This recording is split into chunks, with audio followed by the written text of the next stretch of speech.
A gente vai dar continuidade, vamos terminar hoje a primeira carta de 1 Tessalonicenses, né? O irmão pode ligar aqui a TV para mim, por favor, né? Os irmãos podem estar acompanhando também aqui, pela TV. A gente vem expondo esses dias a primeira carta aos Tessalonicenses, né? Tem sido um tempo extraordinário, a favor de Deus na nossa vida. A gente tem crescido e aprendido muito com essa carta, que eu creio que não só para os tessalônicos, mas para os laudicenses também, em nome de Jesus.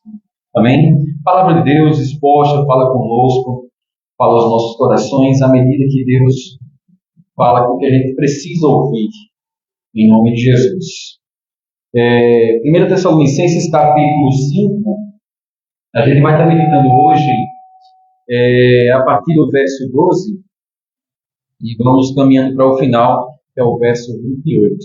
Tá? Do 12 ao 28, do capítulo 5 de 1 Tessalonicenses. Tá? Vamos ler?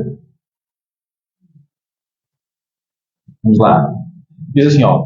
Agora, vos rogamos, irmãos, que aceiteis com apreço os que trabalham entre vós e os que vos presidem no Senhor e vos admoestam, e que os tenhais com amor em máxima consideração, por causa do trabalho que realizam. Vivei em paz uns com os outros. Exortamos também, irmãos, a que admoesteis os insubmissos, consoleis os desanimados, amparareis os fracos e sejais longânimo para com todos. Evitai que alguém retribua a outrem mal por mal. Pelo contrário, segui sempre o bem entre vós e para com todos. Regozijai-vos sempre, orai sem cessar, em tudo dai graças, porque esta é a vontade de Deus em Cristo Jesus para convosco. Não apagueis o Espírito, não desprezeis as profecias, julgai todas as coisas, retende o que é bom, obstende-vos de toda forma de mal. O mesmo Deus da paz vos santifique em tudo, e o vosso espírito, a alma e o corpo sejam conservados íntegros e irrepreensíveis na vida de nosso Senhor Jesus Cristo. Fiel é o que vos chama, a qual também o fará. Irmãos, orai por nós, saudai todos os irmãos com os ossos santos. Conjuro-vos pelo Senhor que esta epístola seja lida a todos os irmãos. A graça de nosso Senhor Jesus Cristo seja convosco. Que Deus nos ajude nesta noite a compreender a vontade de Deus para com as nossas vidas. Amém? Feche seus olhos, vamos orar. Pai, graças te damos pela tua palavra ministrada hoje. Tua palavra, Senhor, que vai em uma roda vazia. A tua palavra, Senhor, que tem muito a nos falar. Usa, Pai, o Espírito Santo em nossas vidas para que a gente venha compreender o teu desejo sobre os nossos corações. Para que a gente venha ter olhos abertos e compreensão da tua santa palavra.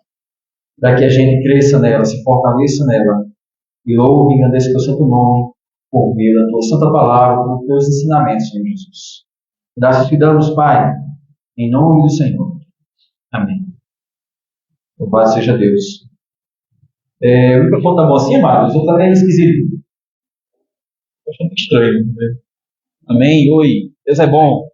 Bom assim sem microfone também? Dá certo? Amém.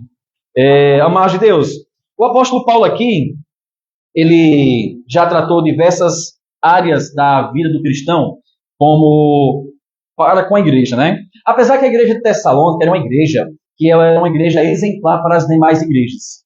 Então a igreja de Tessalônica, ela foi estruturada, digamos assim, em pouco tempo. Em 3 meses em média, a igreja Tessalonicense já estava caminhando já com as pregações, com as ministrações, a qual o apóstolo Paulo tinha já instruído essa igreja. Só que essa igreja, o apóstolo Paulo precisou sair às pressas de lá por causa das perseguições.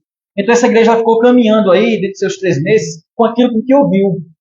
E a preocupação do apóstolo Paulo era que a igreja estivesse desfalecendo por ele não ter nenhuma informação, estivesse desfalecendo por ser tão nova. Né? E ele envia o irmão Timóteo lá. E o irmão Timóteo traz grandes informações para ele. Ele diz, olha, a igreja de Tessalônica é uma igreja que está firme na palavra, pegando as suas verdades. As informações que Timóteo passou para o apóstolo Paulo chega a expressar, dizer assim, com relação ao que vocês estão ministrando, estão ensinando, eu não preciso acrescentar mais nada. Louvado seja Deus por isso. E ele chega a dizer que a igreja é uma igreja exemplar para as demais igrejas. Então, assim, quando a gente olha para uma igreja que ela é exemplar, então a gente tem que muito aprender com essa igreja, né, para com as nossas vidas. Mas também não deixa de ser uma igreja que tem problemas, problema que eu digo assim, coisas que precisam ser corrigidas, né? Toda igreja ela tem seus pontos a ser corrigido o tempo todo, graças a Deus por isso, porque isso demonstra que há um grande crescimento, um crescimento gradativamente, e precisa estar sendo ensinado, instruído. Assim como nossas vidas, né? A gente precisa estar sempre alinhando ela à vontade de Deus o tempo todo. Isso a palavra tem feito para com as nossas vidas. É nos alinhar sempre à vontade de Deus. E aqui o apóstolo Paulo, ele faz algumas instruções para a igreja com relação ao relacionamento dos irmãos, né? Tanto que a gente vai tratar esses pontos aqui, que é a relação dos crentes com a liderança. Paulo ele trata isso aqui também no capítulo 5. A relação dos crentes entre si, a relação dos crentes com Deus e a relação da liderança com os crentes, com a igreja do Senhor, com os irmãos, com os filhos de Deus. Amém? Então, a igreja, amados de Deus, ela é a família que Deus instituiu, a família da fé. É onde a gente está junto, aonde nos fortalecemos na palavra, somos fortalecidos pela palavra, somos consolados pela palavra, mas a comunhão também entre os irmãos, ela tem a sua grande importância, de animar uns aos outros, né? Então, é essa igreja que Deus estabeleceu e a qual o apóstolo Paulo vem trilhando aqui, ensinando a igreja a caminhar também com os relacionamentos entre si, com Deus, com a liderança com a igreja também. E Paulo aqui ele vai tratar de diversos assuntos aqui e que a gente vai estar vendo hoje. E eu espero que você continue me amando em nome de Jesus. Porque são assuntos que mexem com a nossa alma, são assuntos que mexem com a gente, e que bom que mexe com a gente. Porque se não mexer com a gente está com sérios problemas. A palavra tem falado conosco, graças a Deus. Então a gente vai ver alguns princípios aqui. E o primeiro princípio, do verso 12 e 13, que a gente vai estar tratando aqui, é a relação dos crentes com a liderança da igreja. A relação da ovelha com o pastor, do liderado com o seu líder, né? O apóstolo Paulo já começa instruindo aqui no verso 12, e ele diz assim que os crentes devem acatar com apreço os líderes. Não é isso que diz o verso 12? Agora vos rogamos, irmãos, que acateis com apreço os que trabalham entre vós e os que vos presidem no Senhor e vos admoestam. Entende que ele diz assim, olha, acatar com apreço a liderança, né? Então aqui o apóstolo Paulo, ele já está transmitindo aqui uma forma bem interessante, apelativa. Ele não faz de uma forma de impor. Ele está apelando, ele está pedindo, ele está aconselhando a igreja, né? É uma forma até de produzir melhores resultados, em vez de ordenar, de dar uma ordem. Essa é uma forma do líder transmitir para a igreja de uma forma sábia, de apelando, pedindo, aconselhando, ao invés de ordenar, né? Ou seja, a razão por que os crentes devem acatar e obedecer. Vamos ver que razão é essa que os crentes, os cristãos, os filhos de Deus, devem acatar e obedecer aos líderes com apreço. É por causa do trabalho que eles fazem. Paulo aqui ele vai deixando as coisas bem no seu devido lugar, para a gente entender por que eu devo acolher a minha liderança. Por que eu devo receber conselho da minha liderança? É por causa do trabalho que eles fazem. Por que eu devo ouvir o apóstolo Paulo, a igreja de Tessalônica? Por quê? Pelo trabalho que ele realizou e realiza na igreja. É a forma de acatar. Ou seja, não é uma questão de prestígio, não. Ah, eu vou acatar por questão de patente ou alguma coisa do tipo assim. Não, é por causa do trabalho que o presidem, por causa do trabalho que o pastor faz, por causa do trabalho que a liderança faz na igreja, que a igreja deve receber, acatar, o acolher para perto. Por quê, amados? A liderança, o trabalho da liderança para com as ovelhas, com os cristãos, com os membros da igreja, é contribuir, é colaborar para o crescimento da igreja, para o crescimento da sua fé cristã. Entende? Que não é esmagar você, não é aquela forma de escravidão, de impor, não existe isso. A liderança da igreja, ela é colocada numa posição de que eu quero colaborar na sua vida para que você cresça a sua caminhada cristã.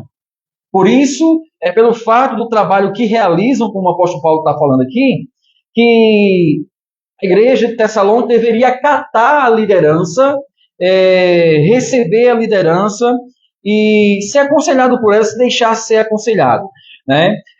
Não só uma questão de prestígio, não. Paulo chama os líderes também de quê? De trabalhadores e admoestadores. Trabalhadores. Veja a posição que o apóstolo Paulo coloca, os líderes, os que presidem no Senhor e admoestam, que trabalham entre vós e os que vos presidem no Senhor e os admoestam. Ele chama a liderança de trabalhadores. Entendem? Não é a igreja trabalhando para a liderança. A liderança trabalha entre a igreja. É o que diz o verso 12. A liderança trabalha entre a igreja, entre os irmãos. Não é a igreja servindo à liderança, mas é a igreja do Senhor junto com a liderança servindo a Deus, glorificando a Deus para a glória de Deus, ao mesmo tempo que essa liderança, as ovelhas, os ouvintes são instruídos pela a liderança. Estão entendendo, amados? Louvado seja Deus. Então, Paulo aqui chama de trabalhadores. Ou seja, a liderança ela trabalha. Ela precisa trabalhar. Não é alguém que fica ali igual um monge ou algo do tipo, alguém servindo ele, não. A liderança trabalha. Precisa trabalhar. Quando eu falo trabalhar no reino também, trabalhar servindo aos irmãos. Ou seja, a liderança é um posto de trabalho e não de prestígio. Entende? É o que diz o verso 12 ainda. A liderança na igreja, amados, não é um posto de privilégio, mas uma plataforma de serviço. Não é um posto de privilégio, não. É privilegiado ficar ali e outros exaltando alguma coisa do tipo, não. Ele é uma plataforma de serviço. A liderança, como todo lugar, ela precisa ter uma liderança para que as coisas fluam. Entende? Um lugar que não tem liderança é um lugar desorganizado. Fica desorganizado, fica desordenado, ninguém sabe o que faz, o que tem que ser feito. Né? E a liderança está ali para poder guiar, organizar as coisas e, de fato, contribuir para que as coisas vão acontecendo. Né? Então, é muito importante a gente ter sempre uma liderança, ser sempre liderado por alguém, ter alguém que a gente possa sempre estar se submetendo, de fato, e sendo aconselhado, né, a continuar na fé cristã.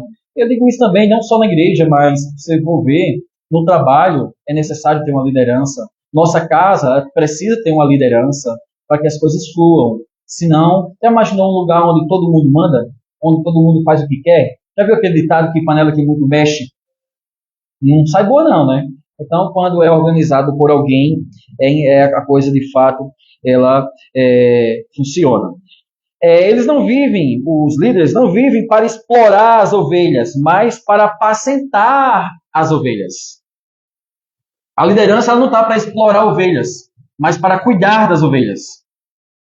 Hoje, infelizmente, a gente vê muito ainda, muito mesmo, né, a questão de explorar pessoas. Por falta de conhecimento, algumas lideranças exploram os seus membros, sejam trabalho, sejam na área de financeira, seja em qualquer área for, eles se aproveitam disso. E o apóstolo Paulo deixa claro que são trabalhadores e não aproveitadores. São apacentadores de ovelhas e não aproveitadores de ovelhas. Essas informações que a gente se depara nas escrituras faz com que a gente tenha os olhos abertos e tenha um discernimento da liderança e das lideranças, da qual a gente escuta, ouve e aprende, para que a gente possa também julgá-las.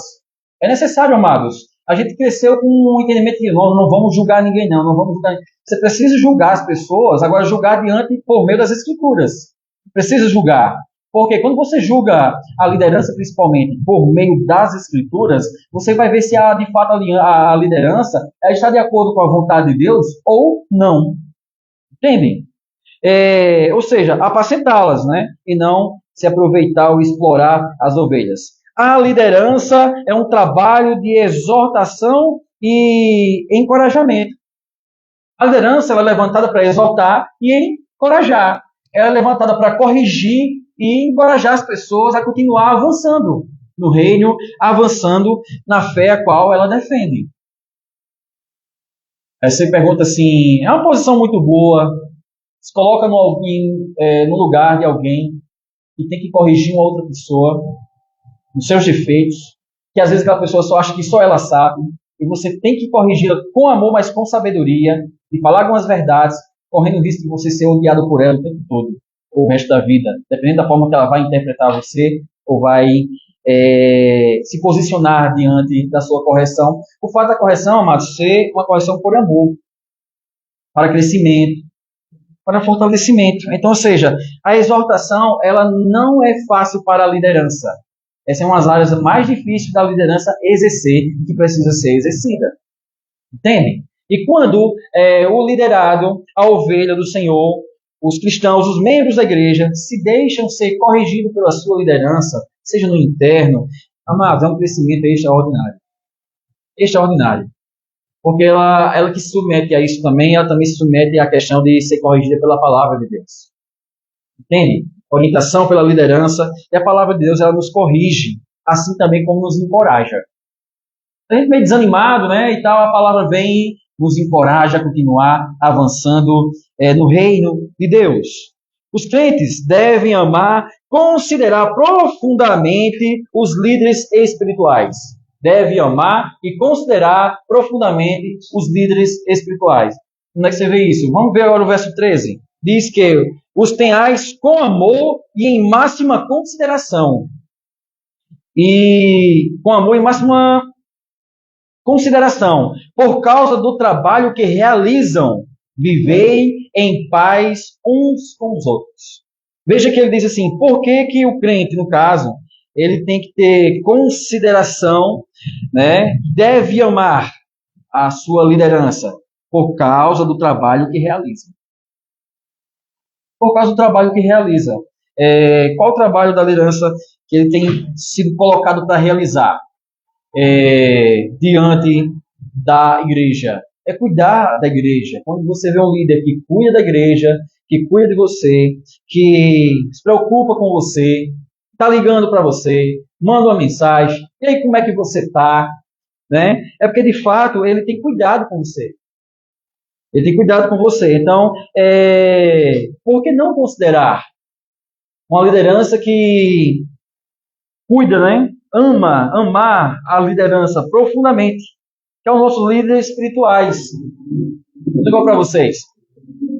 Vivemos em um tempo onde a liderança, elas estão morrendo. Estão morrendo. No sentido de dedicar a vida delas para com a igreja. Aqueles que levam a igreja com seriedade, aqueles que têm o seu chamado com seriedade, se desgastam, se desgastando. Às vezes a gente acha que o pastor está nem preocupado, tem muitos pastores por aí entrando em depressão até, que não está isento disso, mas por preocupações com os membros, preocupações com problemas de outras pessoas.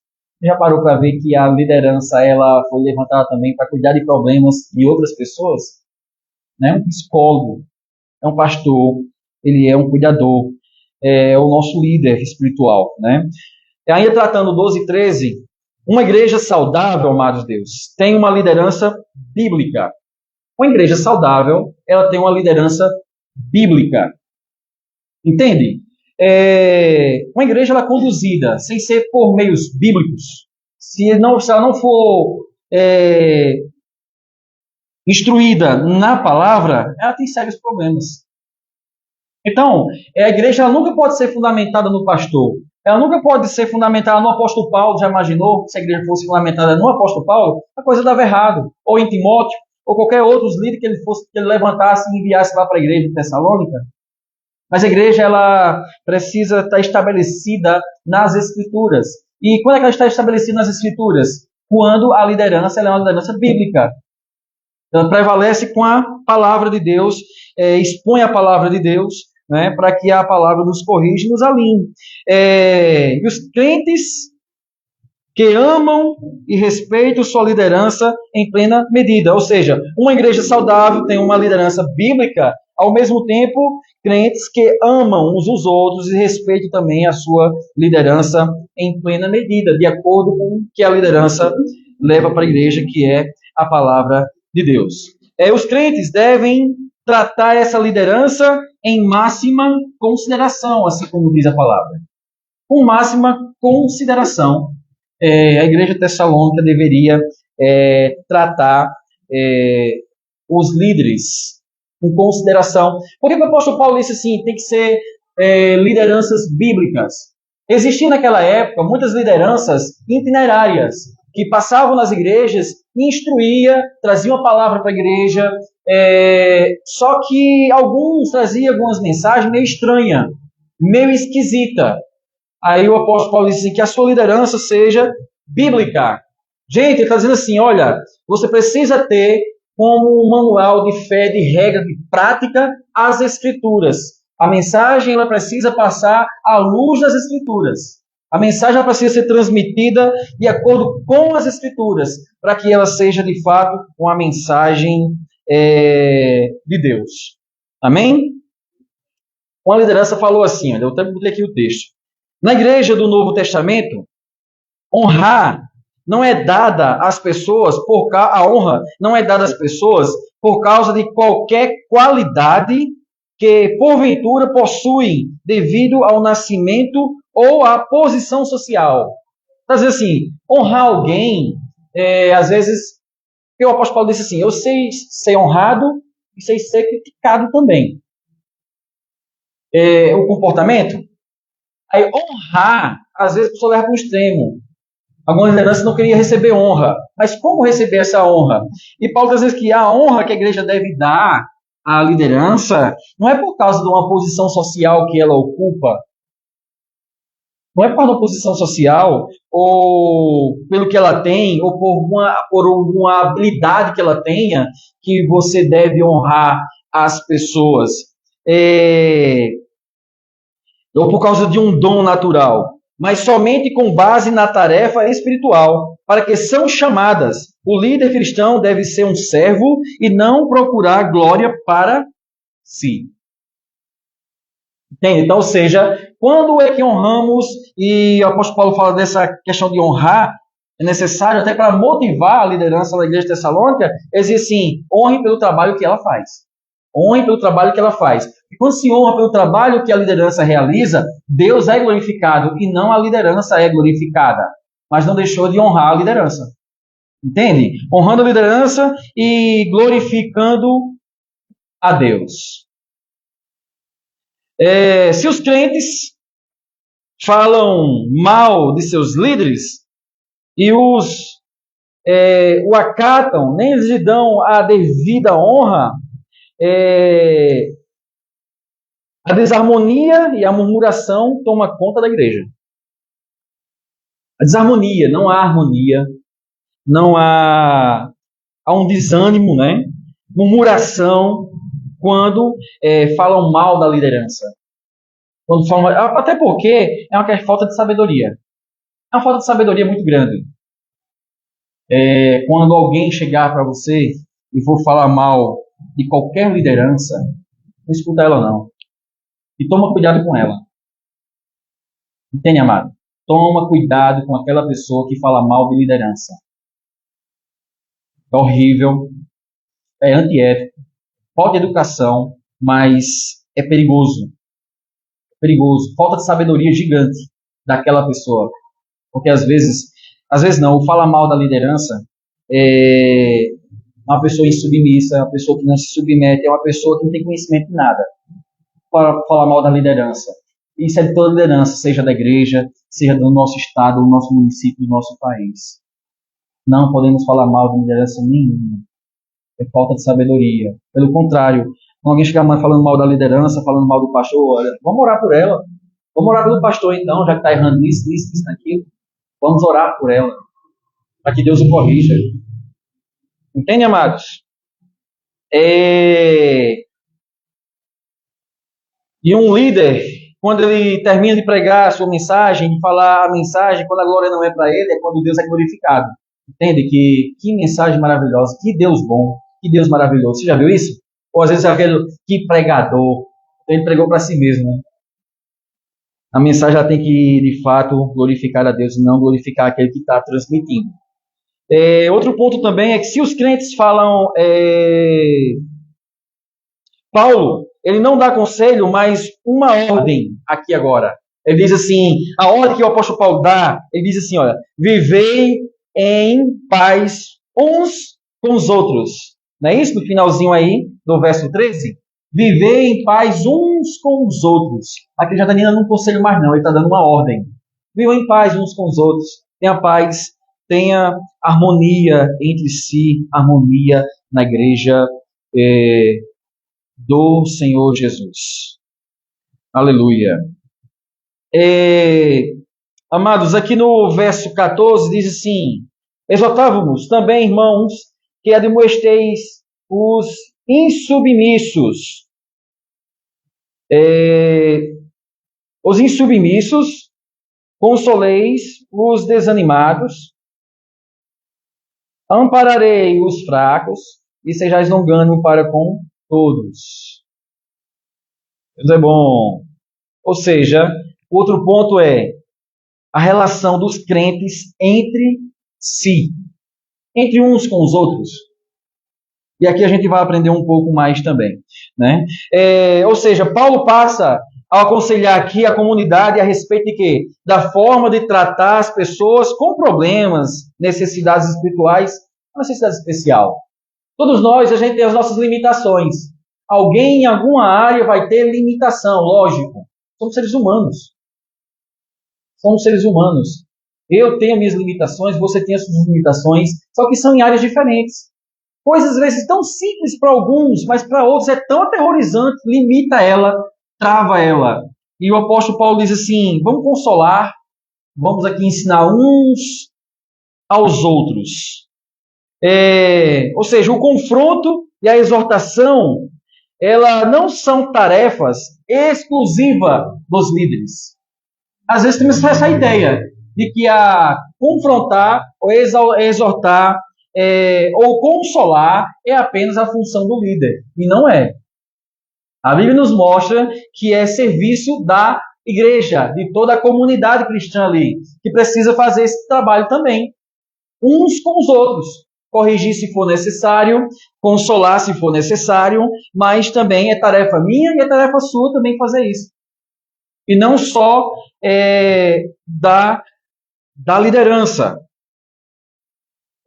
Veja que ele diz no verso 14, exortamo-vos também, irmãos, a que admoesteis os insubmissos.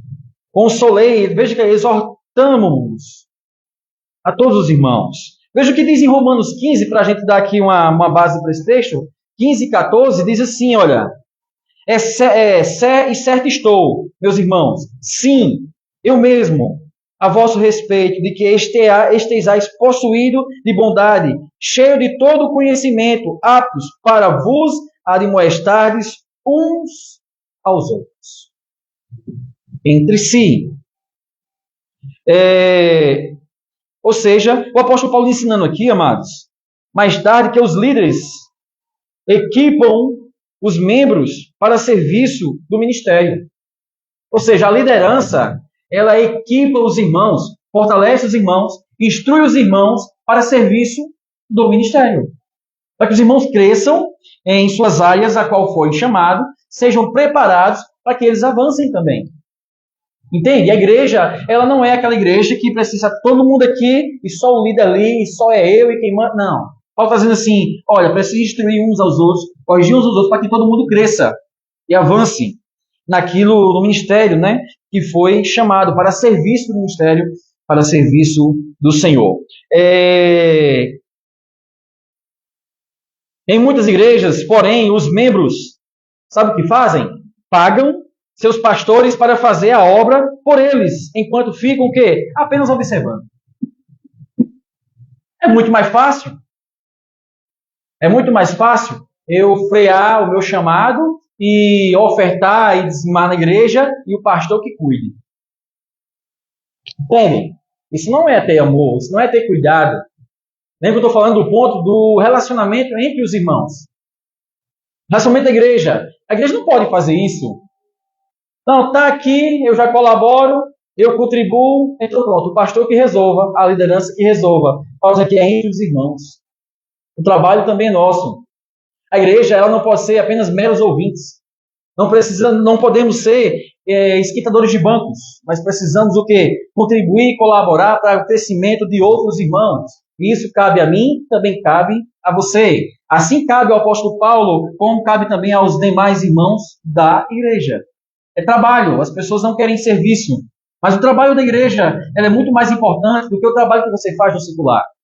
O trabalho na igreja é muito mais importante do que eu faço lá fora do trabalho secular. O trabalho lá fora secular é para o meu suprimento. O trabalho na igreja é para abençoar outras pessoas.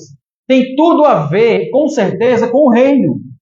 É muito mais importante, muito mais além daquilo que você faz, você pratica lá fora no seu trabalho.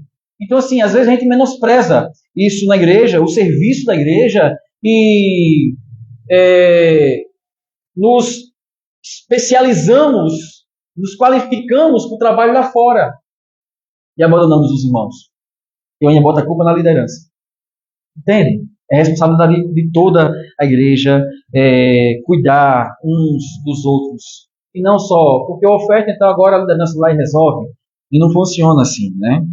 Paulo faz algumas orientações também aos insubmissos. Aqui a gente está pegando partes agora aqui do verso 14 ainda, porque ele dividiu por várias categorias, né? Ele vai falar dos insubmissos, que devem ser o quê? Admoestados, devem ser corrigidos, os insubmissos dentro da igreja. Ou seja, na igreja de Tessalônica, algumas pessoas estavam se rebelando contra o ensino do apóstolo Paulo. Eles se rebelavam contra o ensino do apóstolo Paulo. E tinha muitos dentro da igreja. Ele diz assim, precisam ser corrigidos, essas pessoas. Ou seja, Paulo orienta os crentes a que não andarem em comunhão com esses insubmissos. Entendem? Que a palavra nos dá discernimento. E aqui ele vai falar quem é insubmisso, o que ele demonstra na sua insubmissão. E a orientação é, não anda com esse povo, não. Não anda, porque é uma linha perigosa. Perigosíssima. Insubmisso. A pessoa que tem dificuldade de ser liderado, ele tem um problema gigante. Primeiro que ele não cresce, porque ele não se deixa ser ensinado. O líder ele não ensina. Quando eu tenho dificuldade em ser liderado, eu, em vez de crescer, eu estou murchando, eu estou regredindo. Por não saber ser liderado por alguém. Alguém já dizia uma frase assim, aquele que não sabe ser liderado, ele não sabe liderar. Aquele que não sabe ser liderado, não sabe se submeter à liderança, ele não tem condição nenhuma de liderar alguém ou algum lugar. Você tem problema com liderança. É falta de humildade. É orgulho. Vamos lá. Um membro da igreja insubmisso à palavra de Deus e à liderança torna-se uma pedra de tropeço para os demais crentes. Entende? Que aquele que é insubmisso à liderança, é insubmisso à palavra de Deus, ele é uma pedra de tropeço para outras pessoas. Ele acha que contribui, mas ele atrapalha. Ele acha que está fazendo as outras pessoas crescerem, mas ele está derrubando as outras pessoas e não vê. Você já viu que a Bíblia também diz assim, aquele que não junta, espalha? Entende? Então ele é pedra de tropeço. O insubmisso, ele é pedra de tropeço para outras pessoas também. Por isso que ele diz assim, não anda não com esse povo. Não anda não com pessoas que têm problema com liderança, que é insubmisso. Vai ter problema também. O que é ser insubmisso? É aquele que marcha fora da ordem, diferente dos outros. Essa palavra insubmissão, ela surgiu quando deram a ideia de que um exército marchando, mas é aquele que marcha torto, marcha fora da fila, marcha ali, todo mundo marchando bem direitinho, e você vê aquele sobrando. Ele está saindo da ordem, da organização. Esse é o insubmisso. Esta palavra é usada de forma, ela passou a ser usada de uma forma genérica, ou seja, começaram a usar essa palavra também para todas as outras áreas, na área civil, que é para qualificar, né, para aquele que qualquer coisa que estivesse fora de ordem, fora daquilo que a palavra determina, do que a palavra nos transmite, e como isso deve ser guiado. Entendem?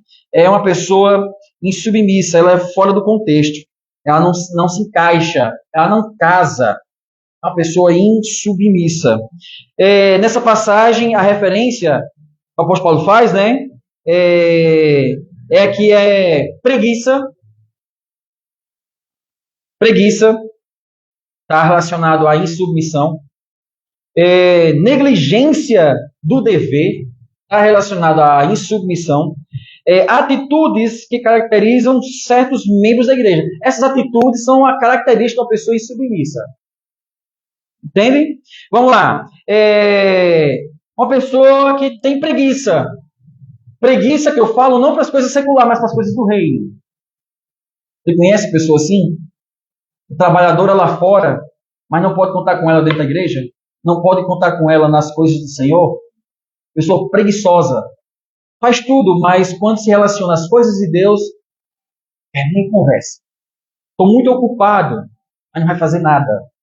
Pessoa preguiçosa. Esse é um ponto de uma pessoa insubmissa à palavra de Deus, insubmissa à liderança. Negligência do dever. É uma pessoa que ela negligencia o seu dever a qual ela se propôs a fazer. Entende? Não, conta comigo nisso aqui, beleza. Mas na hora, cadê? Entende? Uma pessoa que não tem compromisso com aquilo que assume, com o seu dever. Da mesma forma, por exemplo, você vai para um trabalho, você faz uma entrevista de trabalho, a pessoa, o que está convidando a você a trabalhar, conversa com você bem direitinho, fala de horários e tudo e tal, beleza. Então você sabe que o seu horário é chegar de 7 horas ali para fazer aquilo que você se propôs a fazer. Certo? Só que a pessoa não liga com o horário. Não liga com o horário. Está lá de qualquer jeito, acha que ao invés de estar trabalhando, acha que está fazendo um favor. Estou falando de trabalho secular. Né? E para ela tanto faz, sai a hora que quer, ou chega a hora que quer, ou faz do jeito que quer. Essa é uma pessoa insubmissa. Ela não tem, ela negligencia o seu dever. Na igreja, da mesma forma, áreas que a pessoa se submete a fazer, a propor com responsabilidade. Porque a igreja, eu continuo dizendo, ela é diferente do secular. Ela é mais importante, deve ser levada mais a sério ainda do que o secular. Se no secular a gente já deve ter compromisso com a igreja, mais ainda. Entende? E na igreja, se eu me submeto a tal área, não, conta comigo aqui, então eu devo contar realmente com ela. Entende? É o que a palavra está transmitindo. Paulo está falando aqui do insubmisso. É aquele que negligencia o seu dever. Sabe que tem que ser feito, outro não vai fazer. É ele que se propôs a fazer e não faz, não dá nem satisfação, não manda nem recado, e depois não, tá tudo bem, a vida que segue. Uma pessoa insubmissa, uma pessoa que não se submete à palavra, não tem humildade, não se submete à liderança também como um bom cristão, uma boa ovelha de Deus, né? Essas são características que se demonstram em um membro insubmisso. Isso é o que o apóstolo Paulo estava falando também para a igreja tessalônica. De pessoas que dizia que estava, mas não estava. Pessoas que diziam que colaboravam, mas não colaboravam. Fazia e tomava suas decisões do jeito que queria tomar. E o apóstolo Paulo ele corrige, diz assim, essas pessoas precisam ser de fato corrigidas, porque senão ela vai servir de pedra de tropeço para outras pessoas.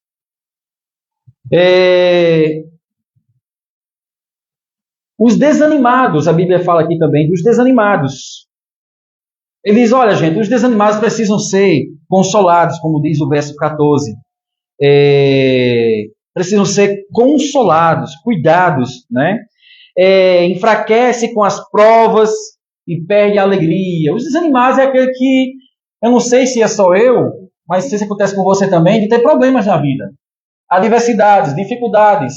E muitas das vezes a gente tende a enfraquecer, a ficar desanimado, a querer desistir, desestimulado, perder a alegria, né? Como é que a igreja, lembra que eu estou falando de um relacionamento entre si ainda? Como é que a igreja lidar com isso? Com um irmão que está desanimado, está desencorajado, sem alegria. Ou seja, esses crentes não devem ser abandonados e esquecidos. Está desanimado, deixa para lá, vamos aqui. Fulano não vem para o culto. Eu não sei qual é o seu nível de preocupação, não sei se nem se você percebe. Quando alguém falta na igreja, já que os irmãos uns cuidam uns dos outros, quando alguém falta na igreja, deveria trazer uma preocupação para você. A ponto de passar uma mensagem, irmão, está tudo bem por aí? Como é que você está? Como é que você está? Posso ajudar em alguma coisa? Por quê? Porque ele precisa de um ânimo também. Precisa de um ânimo, mas aí a pessoa nem lembra de mim. Não sentir nem minha falta. É uma atitude não para aparecer, mas para cuidar. Entende? Se preocupar com o irmão. Ou tem aquela pessoa que, rapaz, percebi agora, faz um mês que fulano vem na igreja. Misericórdia. Sabe? Essa é a importância que dá com os demais membros. Precisamos se cuidar uns dos outros. Eles não podem ser esquecidos. Essas pessoas precisam ser o quê? Encorajadas. Encorajadas, amados. Seja no trabalho, seja na igreja, seja qual área ele ocupa. Ele precisa ser encorajado, porque há adversidades. O mundo tenta roubar a nossa alegria. O mundo tenta roubar a sua alegria. Você precisa ser encorajado pelos demais irmãos. Ou vamos deixar para que o mundo encoraje ela? Você acha que vai dar certo?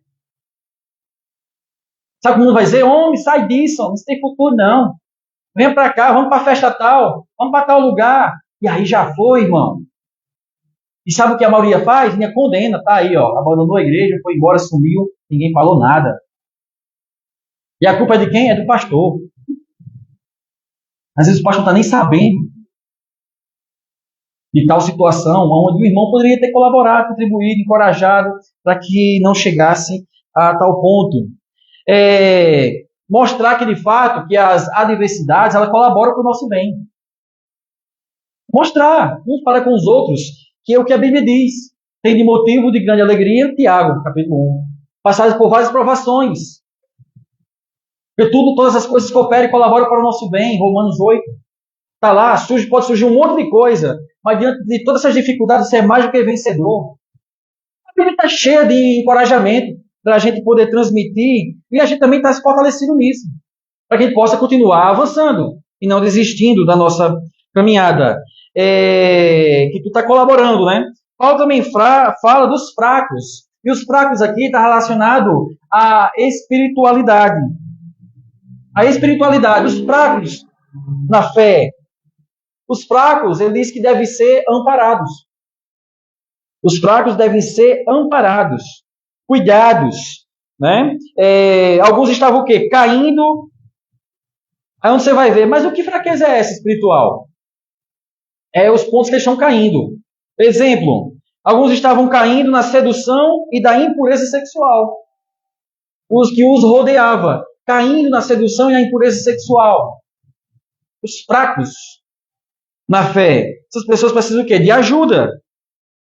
Outros estavam caindo o quê? Nas garras. Deixa eu ver aqui, rapidinho.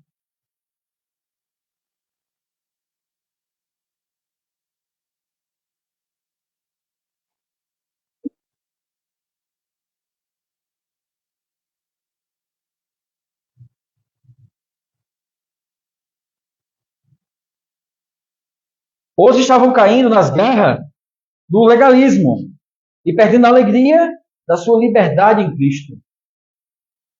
Aquele que é fraco também, Ou seja, no sentido do legalismo, de ordem. Só sabe viver se for dentro de uma regra ali, você tem que ditar, dizer como é que tem que ser feito, escravo da religiosidade.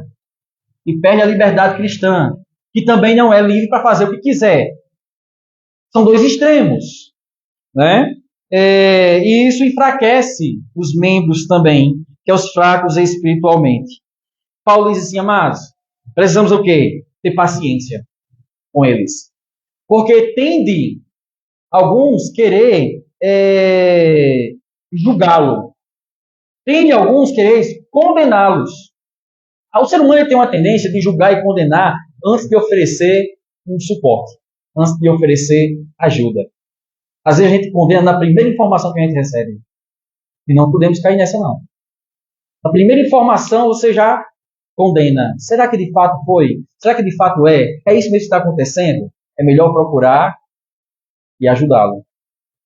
Ter paciência com os membros fracos, pois eles poderá ser o quê? Um bom líder amanhã.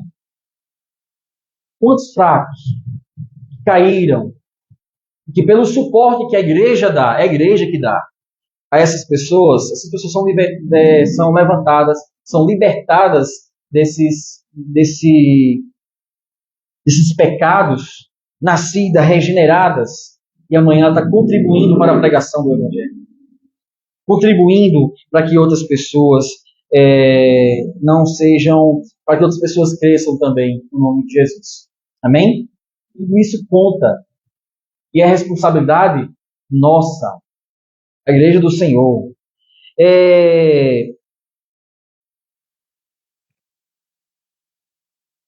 Não deve pagar o mal com o mal. Eita, Deus é bom. Vamos lá, a continuação dos textos aqui. Não deve pagar o mal com o mal. Muitas vezes o líder não é compreendido. Não é compreendido. Não é amado nem encorajado. Às vezes a liderança ela pode ser mal compreendida com a sua intenção, e as pessoas, antes de procurar entendê-la, o que elas fazem? Ela nem ama e nem o encoraja. Pelo contrário, se puder pisotear, ela pisa, e se puder tirar lá de cima do púlpito, tira. Ao invés de encorajar, ao invés de ajudá-lo. Entende? Ou às vezes acontece isso só por uma questão de má interpretação. Paulo sofreu muitas pressões. Imaginou o que Paulo passou? Eu acredito que quase todos aqui conhecem a história do apóstolo Paulo. Mas ele sofreu pressões, acusações, censura, foi acusado como um impostor, tagarela, falava demais. Ele foi acusado. Mas sabe qual é a diferença do apóstolo Paulo? Porque ele jamais deixou que as pessoas interferissem na sua maneira de agir. Pelo mais que falassem, ele não deixava interferir na maneira que ele agia pregando a palavra do Senhor. A prática do bem deve ser exercida na igreja e fora da igreja.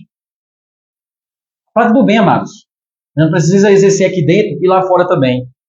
Aos cristãos, entre os cristãos, mas também sem ser cristão. A prática do bem. Pois a gente transmite a luz de Cristo. A gente precisa transmitir o que a palavra diz. Não só em palavras, mas também em atitudes. Lá fora também. Você é a igreja do Senhor, você é membro do Senhor, lá fora da igreja também. Ser crente, eu costumo dizer isso, ser crente dentro da igreja é muito fácil. Está entre os outros. Lá fora é um crente no meio na maioria que não é cristão. E aí? Né? Precisamos ajudar também. Vamos continuar aqui, o tempo está voando. A relação dos crentes com Deus. A relação dos crentes com Deus é o próximo ponto. Crentes que devem ter uma alegria estou tentando a palavra aqui, ultra circunstancial. A sua alegria com Deus, a sua alegria com a palavra, as circunstâncias não podem roubar isso de você. As circunstâncias, o problema da sua casa, qualquer problema que você tenha, essa alegria não pode ser roubada de você. Por isso que Paulo diz assim, regozijai-vos sempre. Feliz, alegre, sempre. Uma alegria imperativa. Ser alegre é um mandamento e ordem, uma ordem de Deus. Se alegre no Senhor, regozijo o tempo todo. O evangelho que abraçamos, amados, é as boas novas. E o quê? Traz grande alegria. Se você não se alegra com o evangelho, se você não se alegra com a palavra, se você não se alegra com a oportunidade de ouvir a palavra e receber a palavra, você está com sérios problemas. Isso é o que Paulo está transmitindo para Tessalônica. Ou seja, Tessalônica, vocês precisam se alegrar com a palavra que vocês receberam. Estar felizes com a palavra que vocês receberam, que é o evangelho de Deus. Esse é o ponto essencial, principal. Ele deve se alegrar e estar feliz com a palavra do Senhor ministrar nos nossos corações. O salvo é alguém que o quê? Aspira por Deus. Esse é uma pessoa salva, mais do que pelas bênçãos de Deus. Você, eu creio que não é um crente que busca a bênção de Deus, mas o próprio Deus, a presença de Deus na sua vida o tempo todo. O desejo de Deus, o desejo da palavra. E quando você tem esses pontos, as demais coisas, elas são acrescentadas. As demais coisas, elas são acrescentadas. Não servimos, não cultuamos a Deus por causa das bênçãos dele, mas por quem ele é. Tem fome de Deus, entendem? Ele se deleita e tem comunhão com o Pai. Comunhão com Deus. Comunhão com Deus. Às vezes a pessoa diz, parece que Deus me abandonou. Será que foi Deus que te abandonou ou você que abandonou Deus? De repente não tem comunhão com Deus, não ora. Né? O crente ele deve dar graças a Deus em todas as circunstâncias. Em todas as circunstâncias dá graças a Deus. E é um ponto interessante, porque às vezes a gente diz assim, não, eu vou dar graças a Deus pelo mal que me aconteceu. Não. Está acontecendo algo ruim, dê graças a Deus por Ele estar com você. Dê graças ao Senhor por Ele estar lhe sustentando. Você já imaginou naquele dia mal você estivesse sem Deus? Senhor, obrigado, porque o Senhor tem me sustentado, mesmo diante dessa dificuldade. Dá graças ao Senhor. A adoração, amados, a comunhão e a gratidão, ela é uma evidência de uma pessoa, de uma vida cheia do Espírito Santo. O que é uma pessoa cheia do Espírito Santo? Você diz assim, pai fulano é cheio do Espírito Santo. Se essa pessoa é cheia do Espírito Santo, ela é boa o quê? Na adoração. Ela gosta de adorar a Deus. Ela busca a oportunidade para adorar o Senhor. Ela adora o Senhor em todas as circunstâncias. Não só na igreja, não só no louvor, não só na pregação, não só dizendo um aleluia ou glória a Deus, mas ela adora a Deus dentro de sua casa, ela adora a Deus dentro do seu trabalho, ela adora a Deus com o que tem. Ela adora a Deus. E ela gosta também de ter o quê? Comunhão uns com os outros. Comunhão uns com os outros. O crente, ele gosta de comunhão. O crente, ele gosta de estar perto um do outro. Por quê? Uma brasa com outra, mas pega fogo. Um está perto do outro, traz ânimo, traz alegria. A comunhão. Também a gratidão. Uma pessoa grata, uma pessoa que é grata a Deus, grata por tudo que ela tem. Ela não murmura pelo que tem, mas ela agradece a Deus pelo que tem. Tudo que acontece na sua vida, ela é grata a Deus. Essa é uma evidência de uma vida cheia do Espírito Santo. Cheio do Espírito Santo não é aquele que mais pula, não é aquele que mais corre, não é o que mais rodopia. Tem nada a ver com o Espírito Santo. O crente, ele deve o quê? Apagar a influência, quando diz aqui, o crente não deve apagar a influência do Espírito Santo em sua vida. Vai lá no verso 19 aí, Welman. Coloca no verso 19.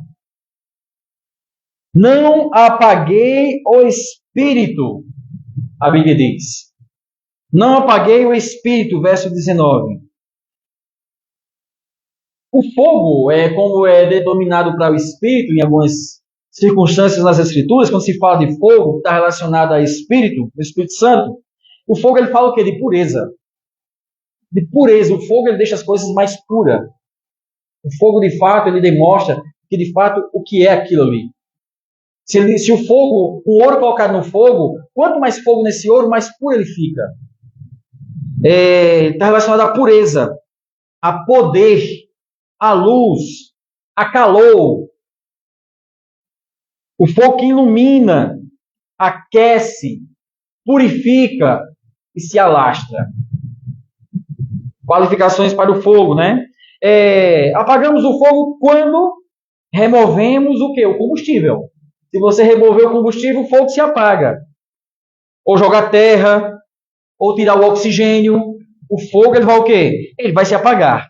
Certo? Ou seja, o fogo ele precisa ser o quê? Mantido aceso nos nossos corações. Precisa ser mantido aceso. Mas quando é que apagamos o fogo? Quando acendemos o pecado. Essa é uma forma de apagar o fogo do Espírito. Quando acendemos o pecado ou quando deixamos de orar e obedecer a palavra de Deus. Apagamos. Matamos. Tiramos o oxigênio e nem se espalha mais. É quando acende o pecado, falta de oração, falta de ouvir e obedecer a palavra de Deus. O crente ele não deve, verso 20, desprezar as profecias. Vê que ele vai tratando de diversos pontos. Verso 20, olha o que diz o verso 20 aí. Não desprezei as profecias, igreja amada. Estou encerrando. Não despreze as profecias. E a gente vai entender bem isso aqui. Ou seja, Paulo diz que as profecias, ela fala aos homens, edificando, exortando e consolando. O que eu estou fazendo hoje na sua vida? Estou profetizando na sua vida. É a profecia de Deus na sua vida. Para a gente entender bem o que é profecia. Porque senão a gente vai estar ligado, a gente vê muito isso, e é algo que a gente não pode dar crédito. Fica muito atento, olha só. Às vezes está cheio disso, principalmente durante a noite. À noite, as pessoas que estão desesperadas, as pessoas que não conseguem dormir, que estão doentes, estão com algum problema gigante, elas não dormem. E aí entra os profetas atuais. Aí não está o problema. Porque você está passando por isso, porque Deus está me dizendo aqui agora, o Espírito me falou aqui no meu ouvido, tem que tomar muito cuidado com isso. Que Deus mandou falar, Deus, eu não quero falar, mas eu vou ter que falar, porque alguém está falando, toma cuidado com essa jogada desses falsos profetas, enganadores. Eles não são profetas de Deus. Tem nada a ver com a palavra de Deus. Os profetas de hoje é aquele que transmite a palavra, não acrescenta a palavra. A Bíblia diz que não se acrescenta mais nenhuma vírgula. Ou seja, porque ela é o suficiente. Ela é o suficiente. Então, por aí, está cheio de pessoas usadas por Espírito, não é por Deus. Espírito de adivinhação pode até estar sendo usado, mas por Deus não. E trazer profecias que arrebentam a vida de outras pessoas, mesmo que seja uma profecia boa. A pessoa se frustra, algo não acontece e a culpa é de Deus. É assim que eles fazem. Outros profetas por aí estão cobrando para orar, cobrando para você ser abençoado. Os profetas que se dizem profetas do Senhor, aqueles profetas que dizem que vai no céu, que vai no inferno, que volta para a terra, viaja por conta. Pelo amor de Deus, isso é ridículo. É uma palhaçada que estão fazendo. Infelizmente, põe em questão a igreja que expõe as Escrituras, que tem seriedade com as Escrituras. Esses profetas que estão se levantando por aí, que se autodenominam ungidos por eles mesmos, né? Se dizem profetas e não são. Eles não são profetas. Profeta hoje é aquele que profetiza a palavra do Senhor. Sem Bíblia, aí sim os profetas do Velho Testamento, Deus falava com seus filhos, falava com a igreja por meio de profetas, sim. E transmitiam o que Deus queria transmitir somente. Somente. Mas a Bíblia diz que Deus falou por muitas vezes, por várias formas, de muita maneira, e hoje fala por meio do Filho, por meio das Escrituras. As Escrituras já é o suficiente, amados de Deus. Não desprezei as Escrituras. Não despreze a palavra do Senhor, porque ela consola, ela nos edifica. Verso 21. Julgai todas as coisas, retende o que é bom. Olha as orientações aqui, como são preciosas. Como elas são preciosas. Julgue todas as coisas. O crente ele precisa o quê? Exercer o quê? Discernimento espiritual. Quando não exercemos discernimento espiritual, a gente erra, a gente desanda, a gente é facilmente enganado por não ter discernimento. Não precisa ter discernimento, amado, pelo pouquinho que seja, precisamos ter discernimento. Atentar para isso. O crente tem o quê? Luz e verdade na mente, no coração, a palavra de Deus. Quem não tem a palavra de Deus? Se você tem a palavra, você precisa ter discernimento para com as coisas. Verso 22. O crente ele deve fugir de toda forma de mal. Abstendo-vos de toda forma do mal. O crente é alguém que tem zelo e cuidado com o seu testemunho. O crente tem zelo e tem cuidado com o seu testemunho, com aquilo que ele transmite. Aquilo que ele transmite, ele fala muita coisa. É igual o presidente de um país. Tem que tomar muito cuidado com o que ele fala, tem que tomar muito cuidado com as suas reações, porque vai dar uma reação gigantesca. E quando o cristão ele não toma cuidado com o seu comportamento, com o seu testemunho, com aquilo que ele transmite, a igreja todinha é condenada. É apontada. É porque é crente. De onde? Da igreja. Não é porque é crente. Nem o crente presta. Por causa de um testemunho. De zelo. Fuja. Se abstenha da aparência. Fuja do mal. Aquilo que pode comprometer você. Em nome de Jesus. Último ponto. Que é a relação da liderança da igreja com os crentes. Vê o relacionamento? Agora é da liderança com os crentes. Que é o verso 23 e 24. Diz o que aí? O mesmo Deus da paz vos santifique em tudo, e o vosso espírito, alma, corpo, sejam conservados íntegros, irrepreensíveis na vida de nosso Senhor Jesus Cristo. Fiel é o que me chama, a qual também o fará. O pedido de Paulo aqui é por santidade, amados Deus. O pedido dele é por santidade. Ele não pede prosperidade, nem saúde, mas é santidade. Santidade, amados, porque a igreja ela pode ter problemas de saúde. Tem. Mas não interfere na santidade. A santidade do crente ela fala mais alto. O líder espiritual deve pedir orações dos crentes. O líder deve pedir orações, isso é uma forma também de humildade. Pedir oração. A oração é muito importante, irmãos. A oração é muito importante, está no verso 25. Irmãos, orai por nós, Paulo diz aqui. Ora por nós. Você tem orado pelo seu pastor? Você tem orado pela sua liderança? Você tem orado pelo seu patrão? Pelos nossos governos? Tem orado? Orem, amado. Amados, é muito importante isso. Paulo acreditava que Deus ele age por meio das orações do seu povo. Muitos avivamentos da igreja foi por início ou por muitas orações. Alguém falava assim, olha só, um crente de joelho influencia mais o mundo do que um filósofo de ponta de pé. Um crente de joelho em oração influencia mais o mundo do que um filósofo na sua eloquência de ponta de pé, falando ao mundo. O líder espiritual ele deve estimular a comunhão fraternal, a comunhão entre os irmãos na igreja. Verso 27. Conjuro-vos pelo Senhor, que esta epístola seja lida a todos os irmãos. Ou seja, o líder se esforçava para que todos os crentes sejam igualmente instruídos. O que Paulo está dizendo aqui. Irmãos, espero e peço que essa epístola, que essa carta, seja lida não só em uma igreja, mas em toda a Tessalônica.